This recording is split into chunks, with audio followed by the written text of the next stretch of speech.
കഴിഞ്ഞ മാസം 4-ാം തീയതിയാണ് എറണാകുളം സ്വദേശി സുഭദ്രയെ കാണാതാകുന്നത്. ഓഗസ്റ്റ് 7-ന് മകൻ രാധാകൃഷ്ണൻ അമ്മയെ കാണാനില്ലെന്ന് കാണിച്ച് പോലീസിൽ പരാതി നൽകി.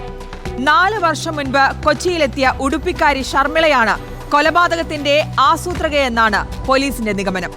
ഒരു തീർത്ഥാടന യാത്രക്കിടെയാണ് ഷർമിളയെ സുഭദ്ര പരിചയപ്പെട്ടത്.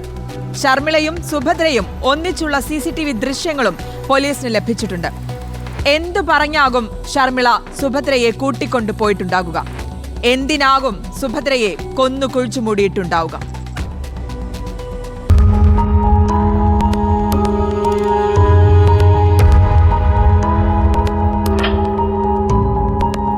കടവന്ത്രയിലെ ഈ കാണുന്ന വീട്ടിലാണ് വർഷങ്ങളായി സുഭദ്ര ഒറ്റയ്ക്ക് താമസിച്ചിരുന്നത്.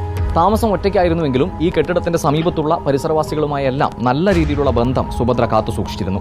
സുഭദ്ര ഒരു കടുത്ത ഈശ്വരവിശ്വാസിയായിരുന്നു. ഈ വീടിന്റെ മുൻപിൽ തന്നെ കാണാം ദൈവങ്ങളുടെ ചിത്രങ്ങളും ശിവചൈതന്യം എന്ന എഴുത്തുമെല്ലാമായി നാട്ടുകാരും സാക്ഷ്യപ്പെടുത്തുന്നു. ഒരു കടുത്ത ഈശ്വരവിശ്വാസിയായിരുന്നു സുഭദ്ര. അതുകൊണ്ട് തന്നെ ഇടയ്ക്കിടയ്ക്ക് അമ്പലങ്ങളിൽ പോകുന്ന ശീലമുണ്ടായിരുന്നു. ചിലപ്പോഴൊക്കെ അമ്പലങ്ങളിൽ പോയാൽ ദിവസങ്ങൾക്ക് ശേഷമായിരുന്നു സുഭദ്ര മടങ്ങി വന്നിരുന്നത്. അതുകൊണ്ട് തന്നെ കുറച്ച് ദിവസങ്ങൾ സുഭദ്രയെ ഇവിടെ കാണാതായതിൽ യാതൊരു സംശയവും നാട്ടുകാർക്കും ഉണ്ടായിരുന്നില്ല. പക്ഷേ ഈ ഗാന്ധിനഗറിൽ താമസിക്കുന്ന സുഭദ്രയുടെ മകൻ സുഭദ്രയെ ഫോണിൽ ബന്ധപ്പെട്ട് കിട്ടാതായതോടുകൂടി ഈ വീട്ടിൽ വന്ന് പരിശോധന നടത്തുന്നു. വീട് പൂട്ടിക്കിടക്കുന്നത് കണ്ട് കഴിഞ്ഞ മാസം 7-ാം തീയതിയാണ് ഈ സുഭദ്രയുടെ മകൻ കടവന്ത്ര പോലീസിൽ അമ്മയെ കാണാനില്ല എന്ന് പറഞ്ഞ് പരാതി നൽകുന്നത്. ഈ പരാതി പുറത്തു വന്നതോടുകൂടിയാണ് ഈ സുഭദ്രയുടെ തിരോധാനത്തിൽ ഒരു ദുരൂഹതയുണ്ട് എന്ന സംശയം നാട്ടുകാർക്ക് ഉൾപ്പെടെ ഉണ്ടാകുന്നത്. ഇപ്പോൾ ഈ പറയപ്പെടുന്ന ഷർമിള എന്ന് പറയുന്ന വ്യക്തിയുമായി സുഭദ്ര സൗഹൃദം സ്ഥാപിക്കുന്നത് വർഷങ്ങൾക്ക് മുൻപാണ്. നാട്ടുകാർ പറഞ്ഞതനുസരിച്ച് ഇവിടെ നിന്നും കുറച്ച് അങ്ങോട്ട് മാറി അവിടെ ഒരു ലേഡീസ് ഹോസ്റ്റലുണ്ട്. ഈ ഹോസ്റ്റലിൽ വെച്ചാണ് സുഭദ്രയും അതുപോലെ തന്നെ ഷർമിളയും പരിചയപ്പെടുന്നത്. പിന്നീട് ഷർമിള സുഭദ്രയെ കാണാൻ ഈ കടവന്ത്രയിലെ വീട്ടിലേക്കും ഈ ഷർമിളയെ കാണാനായി സുഭദ്ര ആലപ്പുഴയിലേക്കും പലതവണ പോയിട്ടുണ്ട്. അത്തരത്തിൽ ഉണ്ടായ ഒരു പോക്കാണ് ഇത്തരത്തിലൊരു കൊലപാതകത്തിൽ ചെന്ന് അവസാനിച്ചിരിക്കുന്നത്. ഇതിൽ വ്യക്തമാകേണ്ട കാര്യമെന്ന് പറയുന്നത് സുഭദ്ര ഈ ഒരുപാട് സ്വർണം ധരിക്കാൻ ഇഷ്ടപ്പെടുന്ന ആളായിരുന്നു. അതുപോലെ തന്നെ ഒരുപാട് പണം കൈകാര്യം ചെയ്യുന്ന, പണം പലിശയ്ക്ക് കൊടുക്കുന്ന ആൾ കൂടിയായിരുന്നു. അത്തരത്തിൽ ഒരുപാട് സമ്പത്ത് എപ്പോഴും കൈവശം ഉണ്ടായിരുന്ന സുഭദ്രയെ ഇത്തരത്തിലൊരു കൊലപാതകം നടത്തണം, ഈ സമ്പത്തെല്ലാം തട്ടിയെടുക്കണമെന്ന ലക്ഷ്യത്തോടു കൂടി തന്നെയാണോ ഇത്തവണ ഈ കടവന്ത്രയിലെ വീട്ടിൽ നിന്നും ആലപ്പുഴയിലേക്ക് കൂട്ടിക്കൊണ്ടു പോയത് എന്ന കാര്യത്തിലാണ് വ്യക്തത വരേണ്ടത്. ഈ സ്ഥലം എന്ന് പറയുന്നത് അല്പം മാറിയാൽ റെയിൽവേ സ്റ്റേഷനാണ്. ആ ഭാഗത്തു നിന്നുമുള്ള CCTV ദൃശ്യങ്ങളിൽ നിന്നാണ് സുഭദ്ര നടന്നു പോകുന്നത്. പോലീസുകാർക്ക് ഈ CCTV ദൃശ്യങ്ങൾ ലഭിക്കുകയും ഈ സുഭദ്ര നടന്നു പോകുന്നത് വ്യക്തമാവുകയും ചെയ്തത്.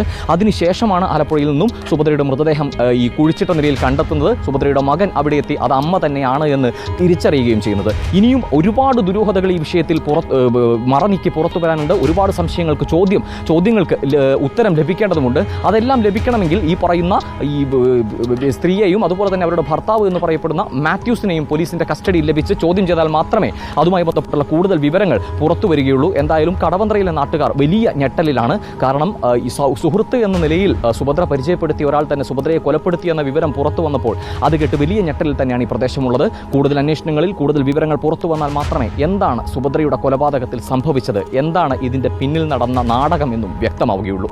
വീഡിയോ ജേർണലിസ്റ്റ് പ്രദീപ് കുമ്പിടിക്കൊപ്പം reporter Ali Akbar Shah in reporter.